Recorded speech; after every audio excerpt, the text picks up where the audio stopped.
So, yun mga kasusi, no? Si Ismail Official nga pala ito. So, meron nga pala tayong ginawa.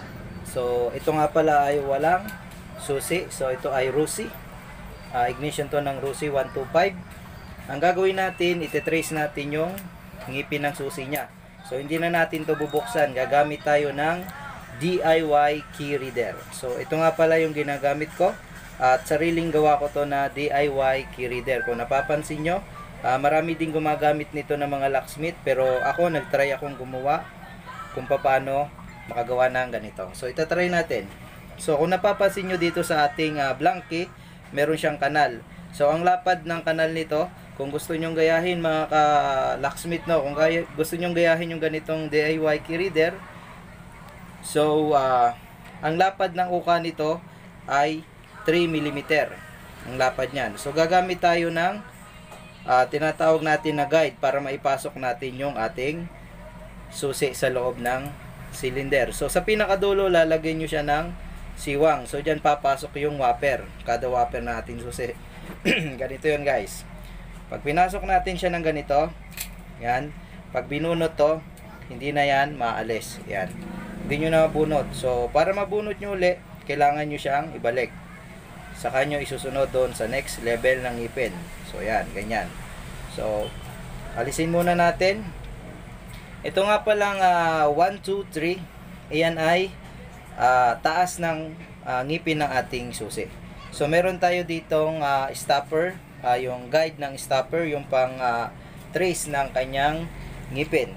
So kung napapansin nyo, isa lang yung gamit ko na meron siyang ang pinakalapad nitong number 3 is 0.5 mm, and then yung yung sunod is 1 mm, yung number 2.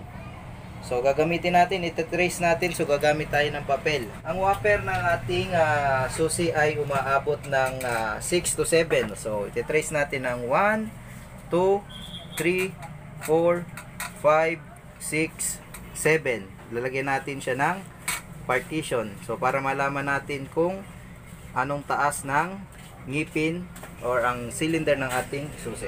Tapos ititrace natin siya gamit ang ating DIY key reader. So ipasok natin sa guide. Saka natin bunutin. Saka natin birahin. So ito yung number 1 na ang whopper, yung pinakadulo. So dito natin isusulat yung taas ng ngipin niya. So kung napapansin nyo, may butas to. Ito yung mag-guide na tatapat dito sa guhit ng ating reader, DIY reader. So itatry natin ipasok to kung saan siya babagsak.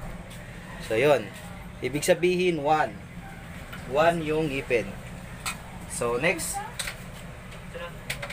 number 2, taas konti, pumabot. Yan. Next,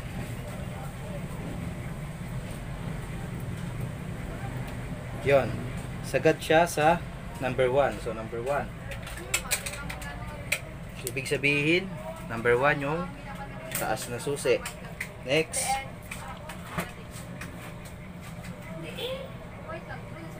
number 3, yan,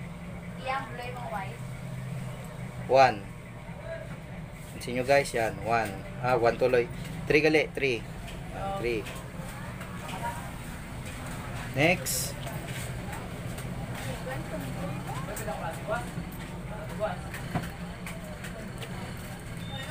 Two. Guys, 2. And then next ulit. Oops. Lang. Okay. 2 ulit. Yan, 2. Trace natin kung mayroon pa. Next. Ayun, wala na. So ibig sabihin 5 lang yung whopper niya. So ang number 1 is 1, 2 is 1, 3 is 3, 4 is 2, 5 is 2. So gagawa natin ng ngipin ang blank key. Katulad nito, ito nga pala ay ginawa ko rin DIY key reader. So ito yung sablay kong ginagawa. So para makagawa tayo ng susi, ganito yung gagawin natin. Yan guys, so nagpalit ako ng blanco kasi yung blanco natin ay maiksi. So ito yung ginawa ko, yung pa rin, yung ginawa natin, yung DIY pa rin. Pero sablay gani. So yung sabi ko sa inyo, yung ngipin is, ayan o, saktong-sakto yan. 1, 1, 3, 2, and 2. So, 1, 1, so ibig sabihin 1 and 2, wala. 3, so may ngipin. 4 is 2. Tapos ang 5 is tumanjapon. So, itatry natin kung maka-start. Yan. Lock. Lock. So, ayan yung gamit ng ating DIY key reader. So, itatry natin sa kabila.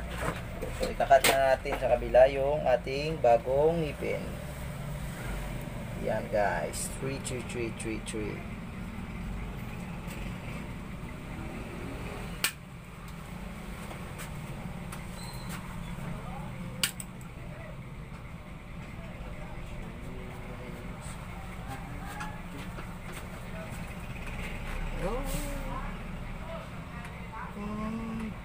Sumasama.